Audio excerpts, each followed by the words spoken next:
Hey, what's up, gentlemen? Chris here with Elite Level Leader. In this episode of Business and Barbells, we're going to begin right here in the boardroom with a business building and growth strategy. Then we'll head over to the battleground where I will demonstrate a fitness training tip and provide you with a daily workout. So let's get started right now.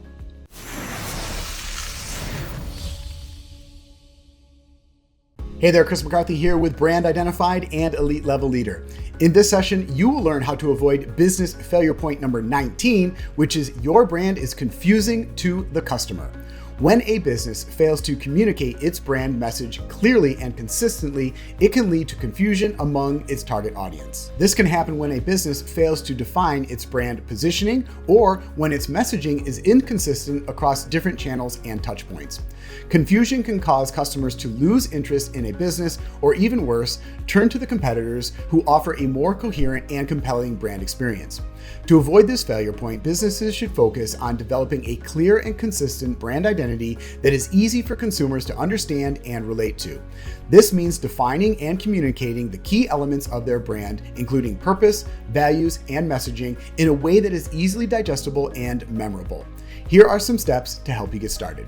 Number 1, define your brand positioning. Start by clearly defining your brand's positioning in the marketplace. What sets your brand apart from the competitors? What unique value do you offer to the customers? Ensuring that this positioning is clearly communicated in all of your marketing channels. Number 2, develop a clear brand message. Create a concise and compelling brand message that encapsulates your brand's identity and resonates with your target audience. This message should be easy for customers to understand and remember. Number 3, consistent branding across all channels. Maintain a consistent brand identity across all marketing channels and touchpoints, including your website, social media profiles, advertising, and customer interactions. Use consistent colors, fonts, and imagery to reinforce your brand's visual identity. Number 4, simplify complex concepts. If your business deals with complex products or services, find ways to simplify your messaging so that customers can easily grasp the benefits that you offer. Use plain language and avoid jargon that might confuse your audience. Number 5, customer-centric communications. Put yourself in your customer's shoes and consider what information they need to make informed decisions. Tailor your messaging to address their pain points and needs clearly. Number 6, seek feedback. Conduct market research and gather feedback from customers to ensure that your brand message is clear and resonates with them. Make adjustments based on this feedback to improve your messaging. Number 7, educate your team. Ensure that all members of your team, from marketing to customer service, understand your brand's messaging and can clearly communicate it consistently to the customers. Number 8, regularly review and update. Periodically review your branding and messaging to ensure they remain relevant and aligned with your evolving business goals and customer expectations. Update them as needed to maintain clarity.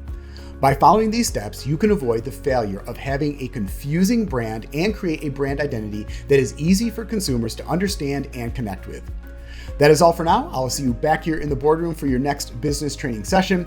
To continue, be sure to visit brandidentified.com and elitelevelleader.com to learn more about our services and complete training programs.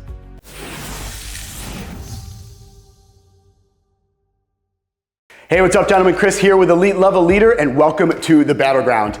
In today's trainer tip, I've got the top 3 dumbbell exercises for a bigger back. And it's gonna start off today with dumbbell pullovers. So I'm gonna head back here. You're gonna need 1 dumbbell for this movement, and you're going to need a bench set up at a flat position.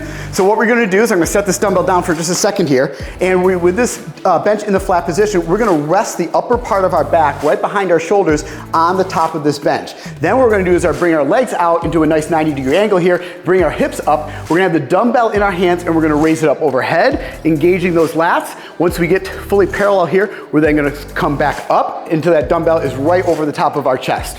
So I'm gonna raise this dumbbell up here. I'm gonna rest the top of my back across this bench, get into position here, press this dumbbell up over my chest, bend those knees at a nice 90-degree angle and press those hips up, squeezing the glutes. Now from here, I'm gonna lower this dumbbell down over the top of my head so I feel that pull in my lats, and then I'm gonna press up and bring that dumbbell back over the top of my chest. All the way down so I feel that pull in my lats, and then squeeze, press all the way up, I'll do one more here, all the way down, and then bring it back over that chest.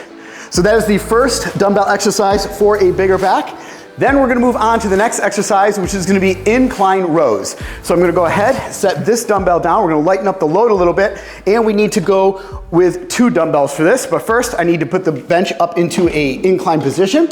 So from here, now what we're gonna end up doing is grabbing 2 dumbbells, and then we're gonna be resting our chest on the top of this bench. So up pretty high on this bench, so make sure you're not down too low here.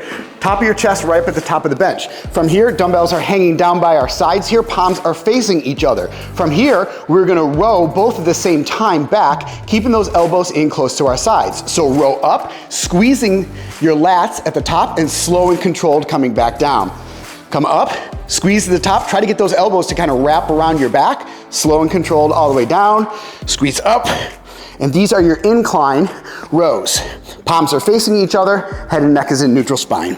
Come all the way down.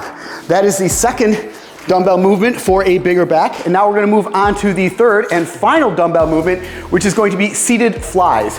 So once again, I'm gonna lighten up the load a little bit here on these dumbbells. So I'm gonna set these off to the side and go with 2 lighter dumbbells.